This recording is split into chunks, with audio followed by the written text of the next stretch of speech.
Shri Thomas Kavalam എഴുതിയ കുഞ്ഞെന്ന എന്ന ചെറുകഥയ്ക്ക് ശബ്ദം നൽകുന്നത് ജെസ്സി ജോൺ. മഴക്കാലത്തിന്റെ വരവ് അറിയിച്ചുകൊണ്ട് തെക്ക് പടിഞ്ഞാറ് നിന്ന് കാറ്റ് മെല്ലെ അടിച്ചുകൊണ്ടിരുന്നു. അവിടെവിടെയായി ചിന്നം ഭിന്നം മഴ പെയ്യുന്നുണ്ടായിരുന്നു. വേനൽക്കാല അവധി കഴിയാതിരുന്നത് കൊണ്ട് കുട്ടികൾ ഇടറോഡുകളിലും പാർക്കുകളിലും തിമിർത്ത് കളിച്ചുകൊണ്ടിരുന്നു. എന്നാൽ അതിൽ നിന്നെല്ലാം മാറി നിൽക്കുകയായിരുന്നു കുഞ്ഞെന്ന എന്ന 9 വയസ്സുകാരി. ഹാഫ് സ്കേർട്ടും ബ്ലൗസും ധരിച്ച് ഒരു കല്ലുമാലയും അണിഞ്ഞ് ഇടറോഡിന്റെ വശം ചേർന്നുള്ള അവളുടെ വീടിന്റെ വരാന്തയിൽ താടിക്ക് കൈയും കൊടുത്തിരിക്കുകയായിരുന്നു. അവളുടെ മുഖത്തെ പഴയ പ്രസരിപ്പ് ഉണ്ടായിരുന്നില്ല. അന്നാ, നീ എവിടെയാ? അന്നയുടെ അമ്മ സെലിൻ അകത്ത് നിന്ന് വിളിച്ചു ചോദിച്ചു. ഞാനിവിടെ ഉണ്ടമ്മേ. കുഞ്ഞന്നയുടെ സ്വരം വളരെ ദുർബലമായിരുന്നു. ഇങ്ങോട്ട് വന്ന് ഈ പാല് കുടിച്ചേ. 1000-ൽ ഒരാൾക്ക് വരുന്ന ഒരു പ്രത്യേകതര അസുഖമായിരുന്നു അവളുടേത്. അസുഖം വന്ന് ഭേദമായതിനു ശേഷം അമ്മയ്ക്ക് അവളിൽ പ്രത്യേക ശ്രദ്ധയുണ്ടായിരുന്നു. മറ്റു കുട്ടികളുടെ കൂടെ അവളെ കളിക്കുവാൻ അനുവദിച്ചിരുന്നില്ല. അതിൻ്റെതായ വിഷമവും ദുഃഖവും അവളുടെ മുഖത്തുണ്ടായിരുന്നു. പുറത്ത് റോഡിൽ കുട്ടികൾ പലതരം കളികളിൽ ഏർപ്പെട്ടിരുന്നു. അവരുടെ കോലാഹലങ്ങൾ ആ പ്രദേശത്തെ ആകെ ശബ്ദമുഖരിതമാക്കിയിരുന്നു. അടുക്കളയിലെ പണി ഒതുക്കി പൂമുഖത്തേക്ക് വന്ന സെലിൻ മകളോട് ചോദിച്ചു, മോളെ, എന്താ നിന്റെ മുഖം വല്ലാതെ വാടിയിരിക്കുന്നത്? തലവേദനയുണ്ടോ? തുടർന്ന് അവർ കുഞ്ഞിൻ്റെ നെറ്റിലും കഴുത്തിലും കൈവച്ച് പനിയുണ്ടോ എന്ന് നോക്കി. തലവേദനയും പനിയും ഒന്നുമില്ലമ്മേ. അത് പറയുമ്പോഴും കുഞ്ഞിൻ്റെ ശബ്ദം വളരെ വളരെ ദുർബലമായിരുന്നു. സെലിൻ സാവധാനം കുഞ്ഞിനെ കൈക്ക് പിടിച്ച് മുറിക്കകത്തേക്ക് കൊണ്ടുപോയി. അപ്പോൾ ഭർത്താവ് സേവിയർ പുറത്തു നിന്ന് ധൃതിയിൽ അകത്തേക്ക് വന്നു. വന്നപാടെ അയാൾ ഭാര്യയെ വിളിച്ച് മാറ്റി നിർത്തി. എന്നിട്ട് പറഞ്ഞു, ഡോക്ടർ വിളിപ്പിച്ചത് ഒരു പ്രത്യേക കാര്യം പറയാനാണ്. അദ്ദേഹം പറയുന്നത് നമ്മുടെ മോളുടെ അതേ അസുഖം ഉള്ള ഒരു ആൺകുട്ടി ചെന്നൈയിൽ ഉണ്ടെന്നും നമ്മുടെ മോൾ അവന് രക്തം കൊടുത്താൽ അവൻ രക്ഷപ്പെടുമെന്നുമാണ്. ആ രോഗത്തിനെതിരായ ആന്റിബോഡി കുഞ്ഞന്നയുടെ ശരീരത്തിൽ ഉള്ളത് കൊണ്ടാണ് അത്. നമ്മുടെ മോൾ അതിന് സമ്മതിക്കുമോ? സെലിൻ ചോദിച്ചു. ഏതായാലും നമ്മൾക്കൊന്ന് ചോദിച്ചു നോക്കാം. അന്ന് വൈകിട്ട് ഉറങ്ങാൻ കിടക്കുമ്പോൾ സെലിൻ കുഞ്ഞന്നോട് ചോദിച്ചു, മോളെ, മോളുടെ അസുഖം ഈശോ തമ്പുരാൻ സുഖമാക്കി തന്നില്ലേ? അതോടൊപ്പം ഈശോ ഒരു അനുഗ്രഹം കൂടി മോൾക്ക് തന്നു. മോൾക്ക് ഇതുപോലെ ഉള്ള അസുഖമുള്ള ആളുകളെ സുഖപ്പെടുത്തുവാൻ കഴിയും.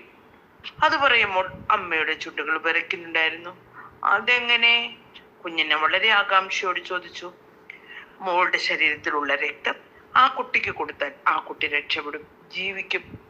വളരെ സാവകാശം പക്ഷെ ദുഃഖത്തോടു കൂടി സെലിൻ മോളോട് പറഞ്ഞു. അമ്മയുടെ ചോദ്യം കേട്ട് കുഞ്ഞിനെ ഒരു നിമിഷം അവളുടെ അമ്മയുടെ കണ്ണിലേക്ക് നോക്കി. പിന്നെ ഒന്നും മിണ്ടാതെ ഉറക്കത്തിലേക്ക് വീണു. കുറച്ചു കഴിഞ്ഞപ്പോൾ കുഞ്ഞെന്നെ ഞെട്ടി ഉണർന്നു. ഏതോ സ്വപ്നം കണ്ടതുപോലെ അവൾ പെറുപെറുക്കുകയും മേങ്ങലടിച്ച് കരയുകയും ചെയ്തുകൊണ്ടിരുന്നു. സെലിൻ അവളെ തട്ടി ഉണർത്തി. എന്നിട്ട് ചോദിച്ചു, എന്തുപറ്റി മോളെ? എന്തുപറ്റി? പേടിച്ചോ? സ്വപ്നം കണ്ടോ? പേടിച്ചോ? പക്ഷേ ആ കുഞ്ഞു ഹൃദയം മേങ്ങലടിക്കൊപ്പം മിടിച്ചുകൊണ്ടിരുന്നു. സേവിയർ അടുത്ത മുറിയിൽ കിടന്നുകൊണ്ട് വിളിച്ചു ചോദിച്ചു, എന്തുപറ്റി? എന്തുപറ്റി? ഒന്നുമില്ല, മോള് ദുസ്വപ്നം കണ്ടു പേടിച്ചതാ. പിറ്റേന്ന് രാവിലെ വളരെ വൈകിയാണ് കുഞ്ഞെന്നെ എഴുന്നേറ്റ ഉടൻ തന്നെ അവൾ അടുക്കളയിലേക്ക് ചെന്ന് അമ്മയോട് പറഞ്ഞു, അമ്മേ, എന്റെ രക്തം കൊടുക്കാൻ ഞാൻ തയ്യാറാണ്. അതുവഴി ഒരാൾ രക്ഷപ്പെടുമെങ്കിൽ, ജീവിക്കുന്നെങ്കിൽ ജീവിക്കട്ടെ. കുഞ്ഞെന്ന എന്തോ പറയാൻ വന്നത് പൂർത്തിയാക്കില്ല. അവളുടെ മുഖം പരിഭ്രമം വിളിച്ചോതിയിരുന്നു. അത് കണ്ട സെലിനും വളരെയധികം വിഷമിച്ചു. എന്താ മോളെ, ബുദ്ധിമുട്ടാണെങ്കിൽ വേണ്ട, നീ എന്തിനാണ് ഭയപ്പെടുന്നത്? അവളുടെ അമ്മ തിരിച്ചും മറിച്ചും പലതും ചോദിച്ചെങ്കിലും അവൾ ഒന്നും പറഞ്ഞില്ല. ആ കുഞ്ഞു ഹൃദയം അഗാധമായ ചിന്തയിൽ വെന്തുരുകയായിരുന്നു. പക്ഷെ അവൾ ഒന്നും പുറത്തു കാട്ടുകയോ പറയുകയോ ചെയ്തില്ല. അന്ന് തന്നെ സെലിൻ മോളെയും കൂട്ടി ആശുപത്രിയിലേക്ക് പോയി. ഡോക്ടർ എന്തൊക്കെയോ അമ്മയോട് പറയുന്നത് കുഞ്ഞെന്നെ ശ്രദ്ധിച്ച്, പക്ഷെ അവൾക്ക് അധികമൊന്നും മനസ്സിലായില്ല. അവളുടെ രക്തം കൊടുക്കണമെന്ന് മാത്രം അവൾ മനസ്സിലാക്കി. അപ്പോൾ ഡോക്ടർ പറഞ്ഞു, എങ്കിൽ യാത്രയ്ക്ക് തയ്യാറായിക്കോളൂ. ടിക്കറ്റ് എല്ലാം ഞാൻ ബുക്ക് ചെയ്തോളാം. അടുത്ത ദിവസം തന്നെ പോകണം. ഞാൻ അവിടെ ഡോക്ടറെ വിവരം അറിയിച്ചോളാം. അത് പറഞ്ഞിട്ട് ഡോക്ടർ കുഞ്ഞിന്റെ കവിളിൽ മന്ദമായി തട്ടി അഭിനന്ദിക്കുന്നത് പോലെ.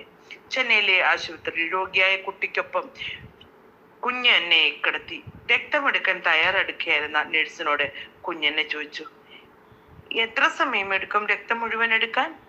രക്തം മുഴുവൻ എടുക്കാനോ? നഴ്സ് ചിരിച്ചുകൊണ്ട് ചോദിച്ചു. ഞാൻ മരിച്ചു കഴിയുമ്പോൾ എന്റെ ശരീരം തിരിച്ച് കേരളത്തിലേക്ക് കൊണ്ടുപോകുമോ? മരിക്കുമ്പോൾ വേദനയുണ്ടാകുമോ?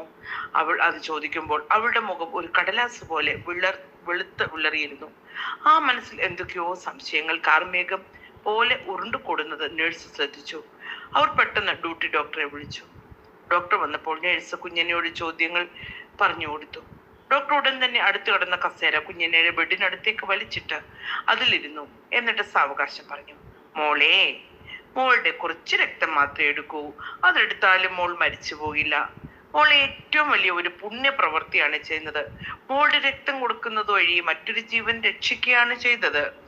ഡോക്ടറുടെ വാക്കുകൾ കേട്ട് കുഞ്ഞന ദീർഘനിശ്വാസം വിട്ടു. പുറത്ത് അവളുടെ മാതാപിതാക്കൾ കാത്തു നിൽപ്പുണ്ടായിരുന്നു.